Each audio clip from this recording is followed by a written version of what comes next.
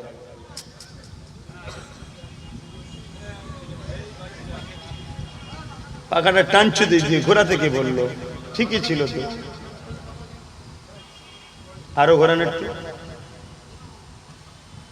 আরটু ঘোরান, মাথাটা শুধু ঘোরান না, ব্যাস।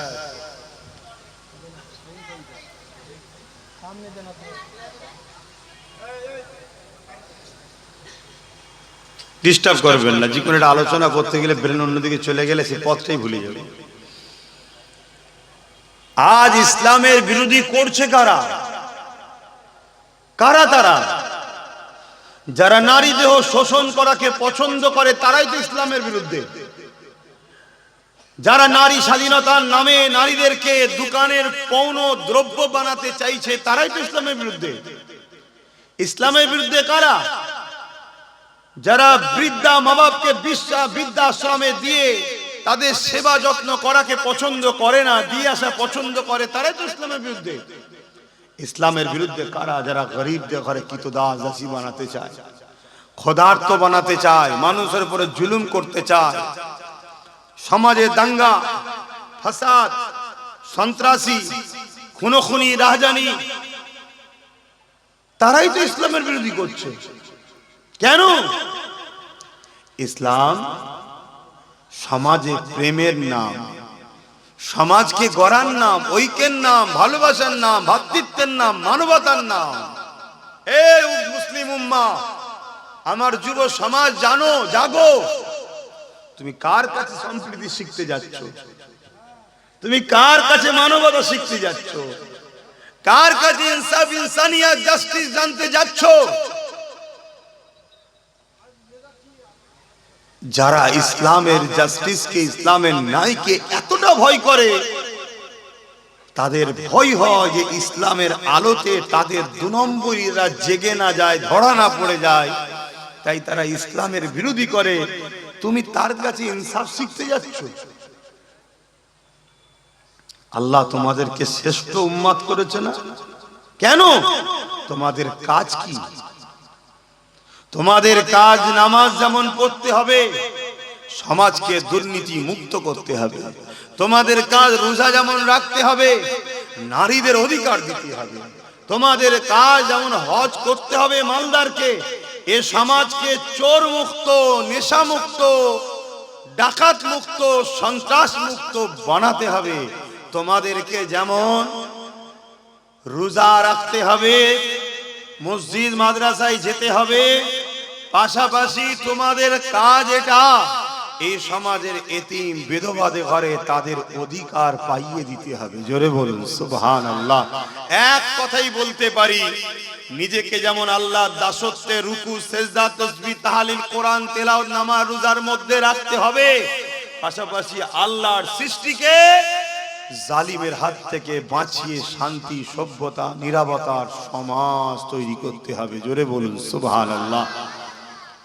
আগে যে কথাটা বললাম, ওতে যদিও তোমার কিছু ত্রুটি বিচ্ছেদ হয়ে যায়, ভুল যদি তোমার কিছু ওখানে হয়েও যায়, আল্লাহ বলছেন আমি গফুর ও গফফার, রহিম ও রহমান, তোকে আমি মাফ করে দেবো।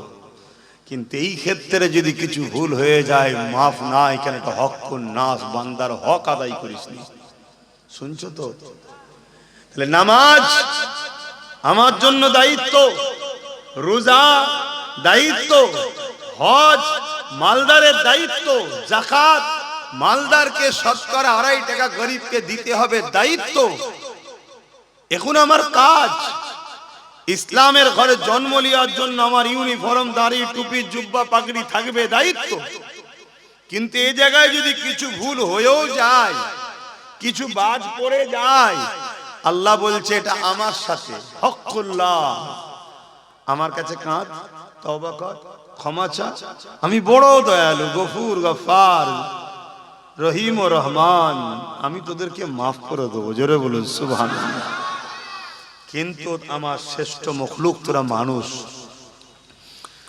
মানুষের হক যদি মারিস, মানুষের উপরে যদি হক না দিস, ইনসাফ না করিস, ন্যায় প্রতিষ্ঠিত যদি না করিস, জুলুম যদি খতম না করিস, সমাজ থেকে দুর্নীতি যদি বন্ধ না করিস, সমাজের গরিবের হক যদি আদায় না করিস, বিধবাকে তার হক, এতিমের হক, নেশা জাতীয় দ্রব্যকে যদি বন্ধ না করিস, এ সমাজের রেপ বন্ধ যদি না করিস, এ সমাজে যদি সন্ত্রাসী, জুলুম, আতঙ্কবাদ বন্ধ যদি না করিস, তাহলে আমি আল্লাহ তোকে মাফ করব না। তোকে আমি শ্রেষ্ঠ উম্মত করেছি, খায়রুল উম্মাহ।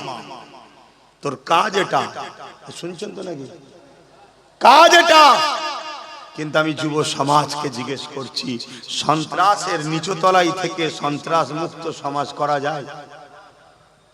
চোরের নিচই থেকে চোর মুক্ত সমাজ গড়া যায়? ডাকাতের নিচই থেকে ডাকাত মুক্ত সমাজ গড়া যায়? রেপিস্টদের নিচই থেকে রেপ মুক্ত সমাজ গড়া যায়? মাতালদের নিচই থেকে মাতাল মুক্ত সমাজ গড়া যায়? আজকে মুসলিম উম্মাহ, আমাদের প্রতিনিধিত্ব, আমাদের লিডার, আমাদের রাহবার এখন হয় চোর, নাই সারাবি, নাই খুনি, নাই মাতাল, না হয় ধর্ষণকারী, এইসব আমাদের এখন মাথায় বসে আছে। তাহলে সমাজে আমাদের উপর রহমত হবে কি করে? আমার কথা শুনছেন তো নাকি? না মনের মধ্যে হচ্ছে এইসব শুনে কি করব? হুজুর নামাজের কথা কেন বলছেন? আরে নামাজ পড়লে গুনাহ, না না পড়লে গুনাহ, এ কথা বলে তো সবাই জানে। নামাজ না পড়লে গুনাহ সবাই জানে, এরপরে যদি নামাজ পড়ে তো বদমাইশ, তো নিজে থেকে বদমাইশি করছে। রোজা রাখলে গুনাহ না না রাখলে গুনাহ তো সবাই জানে, তো আজ আবার কি করব। কিন্তু এতিমের মাল ঝেড়ে যদি ইফতার করে ওইটা কি হয় জানা দরকার তো নাকি? হ্যাঁ, পরের জমির আল কেটে জমি বাড়িয়ে ওই পয়সা খেয়ে মসজিদে গিয়ে সেজদা দিলে কি হয় ওটা তো জানা দরকার নাকি? ওইটার বিষয়ে ওয়াজ করা দরকার তো, কারণ জানে না সমাজ।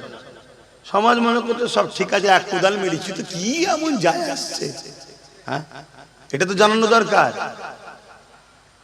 বা ভাই ধর্মটাকে বোঝেন। আজ আমার আপনার কর্মের ফলে এই সমাজের একদল মানবরূপী পশু কখনো আমার কোরআনের উপরে আঘাত দিচ্ছে, কখনো আমার ইসলামে নাকি রেপ করা পাপ নাই বলছে, কখনো আবার মিডিয়া এবিপি নিউজের সামনে বসে বলছে ইসলাম সন্ত্রাস প্রতিষ্ঠিত করছে, বলছে না বলেন?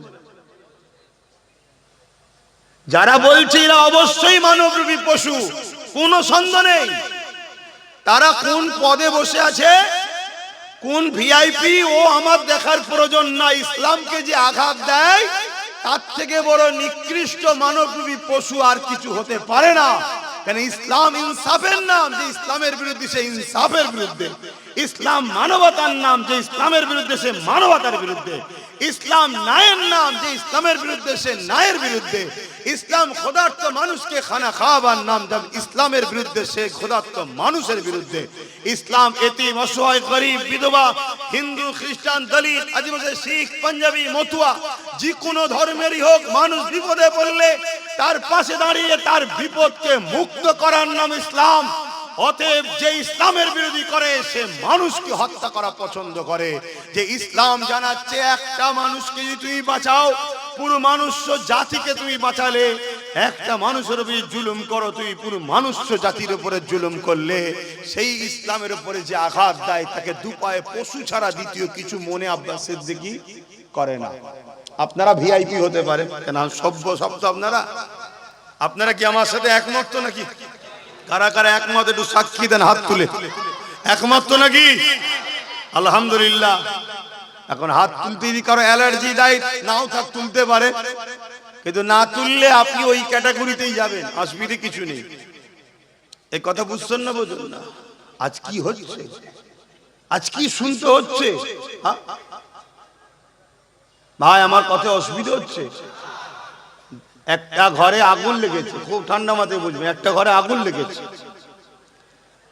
এখন একটা রুমের মধ্যে আপনার দামি দামি কাগজপত্র রয়েছে। আমি অন্যায় দেখলে থাকতে পারি না ভাই। দেখুন এই বাচ্চা মেয়েটার হাতে ফোন, ওর বাপ মা কে? বলুন বলুন, ওর বাপ মাটা কে? ও বাচ্চাটার দোষ না, ও কি বোঝে? দোষটা তোর বাপ মার। ভাই মন দিয়ে শোনেন, সময় হলে চলে যাবে। একটা ঘরে আগুন লেগেছে, সেই ঘরের একটা কামরাতে দামি দামি কাগজপত্র আছে, আর আরেকটা ঘরে তার একটা বাচ্চা আছে। সময় এত কম, যদি বাচ্চা নিতে যাও কাগজ পাবে না, আর কাগজ নিতে চাও বাচ্চা পাবে না। দামি কিন্তু দুটোই, কাগজও কোটি কোটি টাকার হিসাব আপনার লেনদেন আছে, আর বাচ্চাটাও দামি। এই মুহূর্তে বুদ্ধিমান যদি হন তাহলে আপনি কোনটাকে নেবেন, বাচ্চাটাকে না কাগজটাকে? আমি জিজ্ঞেস করছি। বাচ্চা নিতে গেলে কোটি কোটি টাকা লস হয়ে যাবে, কি নেবেন? কেন? বাচ্চা আমার আগে দরকার নেই, এ চলে গেলে আর আসবে না। আর কাগজ আজ নেই তো কি হয়েছে, চলে যাক, 10 জনকে বললেও দিয়ে দেবে, বা ভালোবাসার লোক হলে ঠিক দিয়েও যাবে, আর না হয় আবার ইনকাম হয়ে যাবে। তা নামাজ, রোজা, দাঁড়ি, টুপি, হজ, যাকাত এটাও দরকার ভাই, আলোচনা অস্বীকার করছি না, এটাও আলোচনা দরকার, এটাও দামি। কিন্তু আজ আমাদের বাচ্চাকেই মেরে ফেলছে, অর্থাৎ ইসলামের মূলটাকে শেষ করে দিবার প্ল্যান চলছে। এই জন্য আজকে আলোচনা হওয়া দরকার এই বিষয়গুলোর উপরে বেশি, তাই এ বিষয়ে একটু আলোচনা করছি। নিশ্চয়ই আপনারা জানেন, আপনাদের এই পাশে উত্তর 24 পরগনার দত্তপুকুরে এক মানবরূপী পশু বেরিয়েছে। জানেন না? জানেন না? কিছুদিন আগে কি বলল? ইসলামে নাকি রেপ করা পাপ নয়, বলেছে না? বলেন। এক কথা বলুন, রোড অবরোধ হয়েছিল, আন্দোলন হয়েছিল, থানা ঘেরাও হয়েছিল, কেন করেননি? তাহলে ওর কথা কি আপনারা অ্যাকসেপ্ট করছেন? তাহলে কেন করেননি বলুন? আল্লাহকে জবাব দিতে হবে না? জবাব দিতে হবে না? এখন দূর থেকে আমার প্রশাসন ভাইরা শুনলে ভাববে যে আব্বাস সিদ্দিকী আপনি কি শিখাচ্ছেন, থানা ঘেরাও, রোড অবরোধ, এইসব কেন আপনি শিখাচ্ছেন? আমিও ঠিক এর পক্ষপাতী নয়, আমিও ঠিক এর পক্ষপাতী নয়। কবার থানা ঘেরাও করবেন, কবার রোডে যে বসবেন, আমি তো অন্য পক্ষপাতী। আমি পক্ষপাতী হলাম এমন লিডার তৈরি করো এরকম থাকবে, তুলে নিয়ে এসে থানায় ফেলে সাইজ করে দেবে, আমি এর পক্ষে।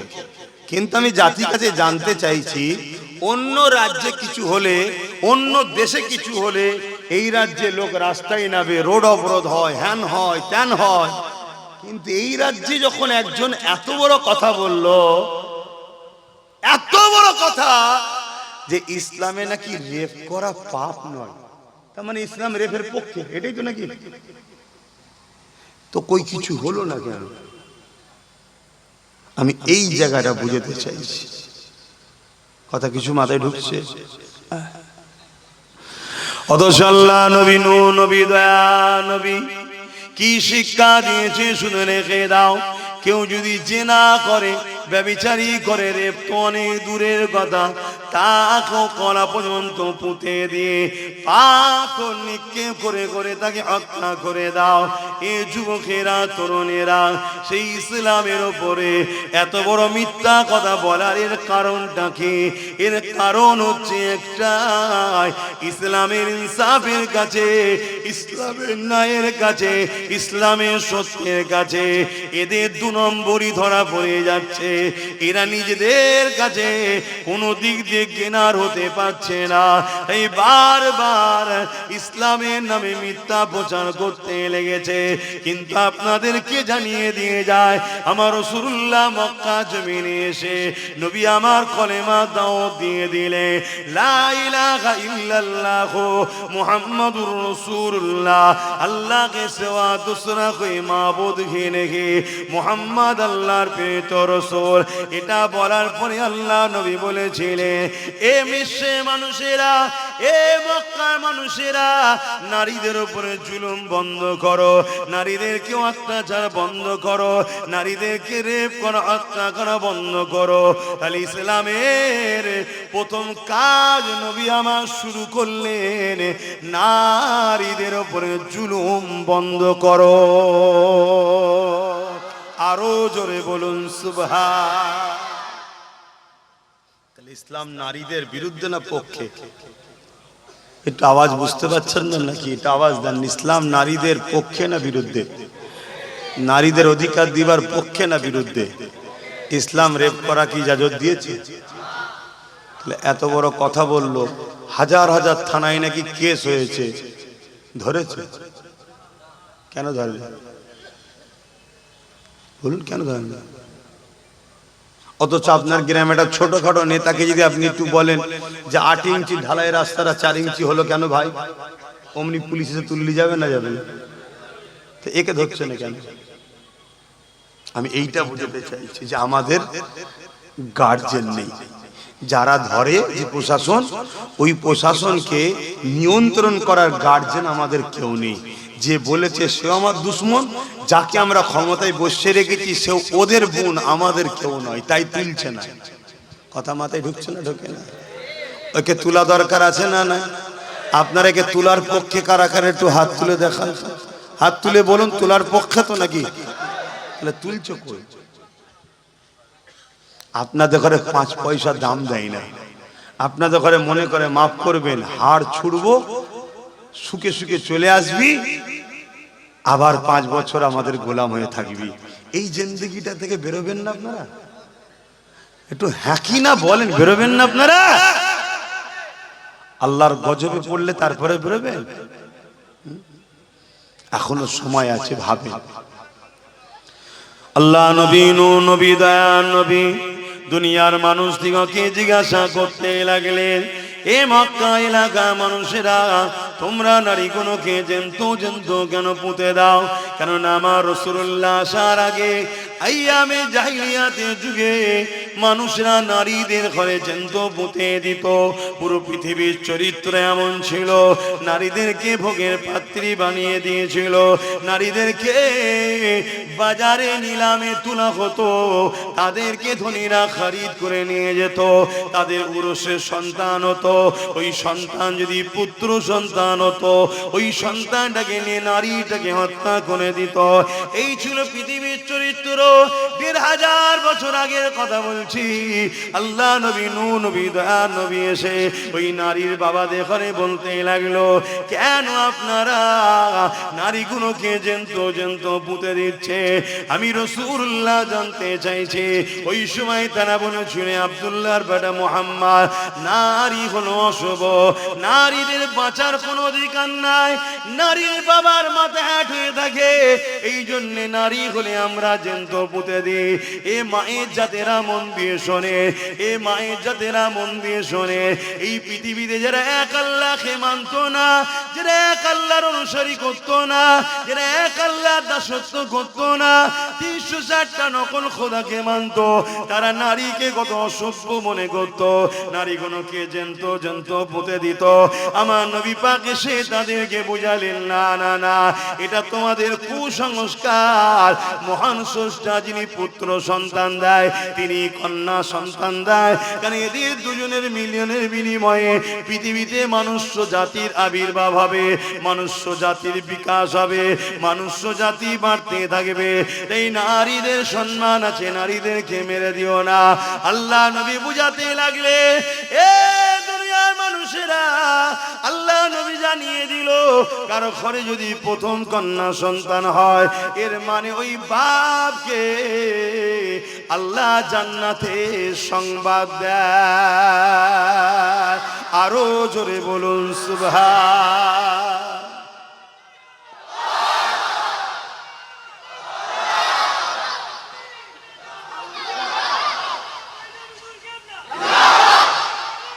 আল্লাহ, আজ আমি তো জানতে চাইতে পারি, এই জাহান নামের কুকুর ওই পশুটাকে যে জিজ্ঞেস করতে পারি তো নাকি, এই এগুলো সব একটা জাহান নামের কুকুর রে বাবা, এই কথা কি আপত্তি নাকি? এখন মৌলী সাহেবরা আপত্তি করছে, মৌলী সাহেবরা এখন বলছি সব কথা কেন বলতে যাবে, কি দরকার? আরে কেন বলতে যাবে, কি দরকার? আল্লাহকে জিজ্ঞেস কর না। আল্লাহ কোরআনে বলেছে এরা চতুষ্পদ জন্তুর নাই।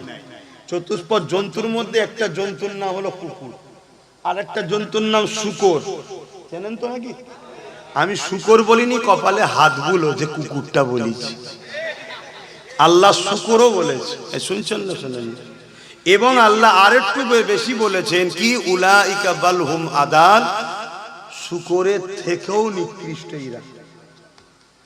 শুনছেন তো? আল্লাহ কোরআনে যখন বলেছে, সেই মানুষগুলোকে, সাধারণ মানুষকে চিনানো দরকার আছে না নাই? হঠাৎ করে মৌলী সাহেবদের, আমার এই কথা, এক শ্রেণীর মৌলী সাহেবদের কি সমস্যা হলো আমার বুঝে আসছে না। তবে গোপনে গোপনে খবর পেচ্ছি নাকি ওরা এই সব নেতাদের সঙ্গে টাকার লেনদেন রেখেছে। ওরা নাকি এদেরকে টাকা দেয় দালালি করার জন্য, যে পাড়ায় পাড়ায় গিয়ে বুঝাবি। কথা বুঝে আসছে না? এই কথা শুনছেন তো? হ্যাঁ কি না বলবেন। কেন? তলায় ঠান্ডা, সাইডে ঠান্ডা, হয়তো ঘুমিয়ে পড়তে পারেন অলসে। কিন্তু বলুন তো, আমি এই লড়াইটা আমার জন্য করছি না আমার দিনের জন্য করছি? একটু আওয়াজ দিয়ে বলবেন। হ্যাঁ, আমার একটা পছন্দ অপছন্দ সেটা অন্য জায়গায়, এটা ধর্মীয় জায়গা। এখানে আমার দিনের ওপরে কেউ আগুন তুললে আমি তার বিরুদ্ধে বলবো না।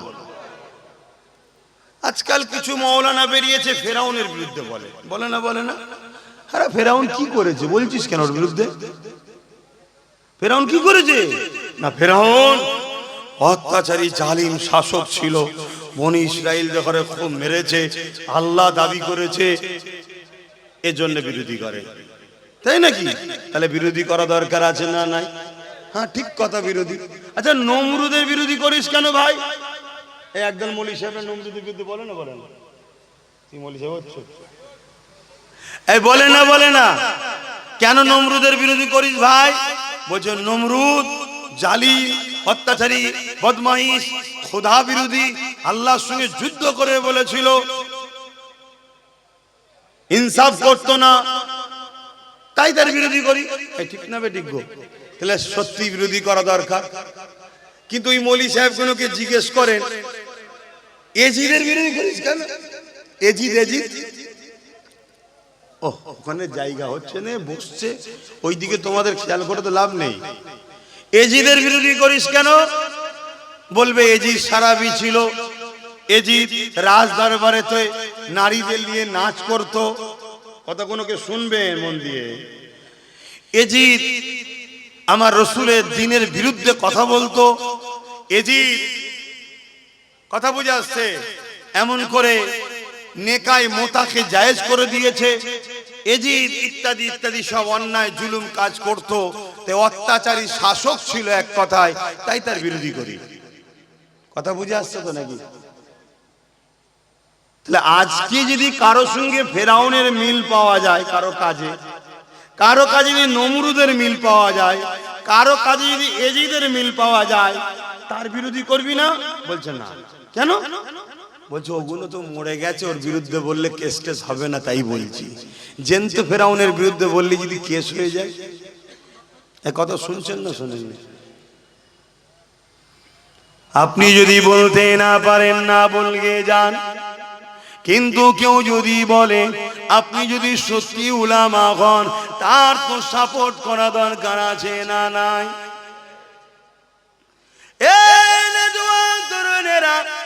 আপনি যদি বলতে না পারো, এ আমার আব্বা মায়েরা বোনেরা, তোমরাও যদি বলতে প্রতিবাদ নাও পারো, কিন্তু যদি কেউ বলে তার সাথ দেওয়া দরকার আছে না নাই?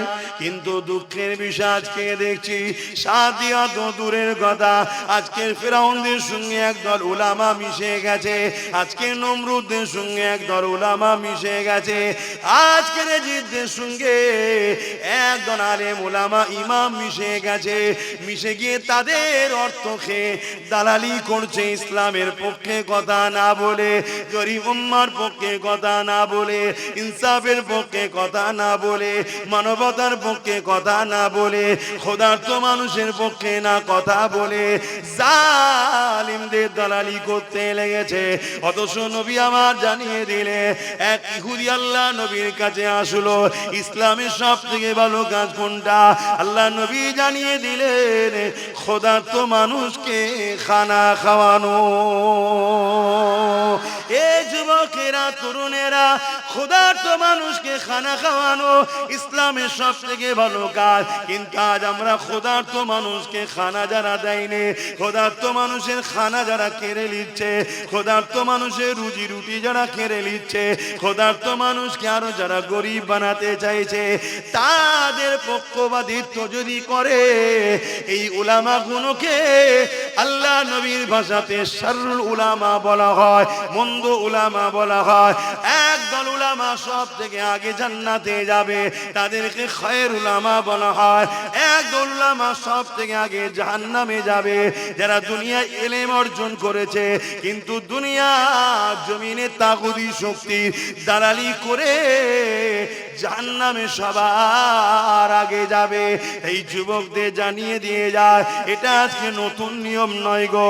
ইমামে হোসাইন পাক যখন জালিম অত্যাচারী এজিদের বিরোধী করেছিল, ওই সময় কারবালার মাঠেতে এজিদ বাহিনীরা ইমামে হোসাইন পাককে ঘিরে ফেললো। ইমামে হোসাইন পাক দাওয়াতে যাচ্ছিলেন, মাত্র 72 জন ছিল, কুফার দাওয়াতে যাচ্ছিল, কারবালার ময়দানে ঘিরে ফেললো। এই যে 25,000 সৈন্য কারবালার জমিনে এসেছিল, এই 25,000-এর মধ্যে 13,000 আলেম উলামা মুফতি ছিল। কত হাজার? কার দিকে? এই 13,000 আলেম উলামা মুফতি কার দিকে? জোরে বলছেন না কেন? জোরে বলো। তাহলে এজিদ কি আল্লাহর ওলি নাকি? কেন 13,000? এই 13,000-এর মধ্যে অনেক সাহাবাদের আওলাদও ছিল। এই শুনছেন, আজকেও যদি কোনো ভালো ঘরের আওলাদ আজকের এজিদের সাথ দেয়, তার মানে এজিদ কি সত্য?